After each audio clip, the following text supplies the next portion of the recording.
Welcome to the Banker Lamp. Please enjoy the video. You start by making sure you're signed into an admin account. This preserves permissions and avoids surprises.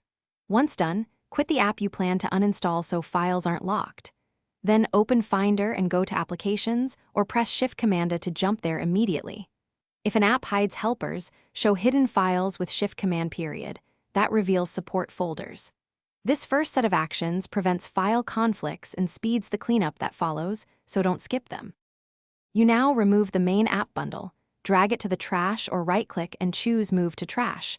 This deletes the executable and core files. Next, inspect both your user library, /library, and the system/library for preferences, application support, containers, and caches. This removes leftover data and settings. Once you find launch agents or launch daemons tied to the app, delete those too. Make sure to empty trash only after confirming you won't need any files. That finalizes the core. You finish by emptying the trash and restarting your Mac to clear memory and release file locks. After reboot, check storage and verify preferences are gone. If a process blocked deletion, open Activity Monitor, quit that process, and repeat removal steps. If the app still resists uninstalling, reinstalling it and then uninstalling often clears broken installers. Otherwise, use a reputable uninstaller utility. Make sure it's from a trusted source.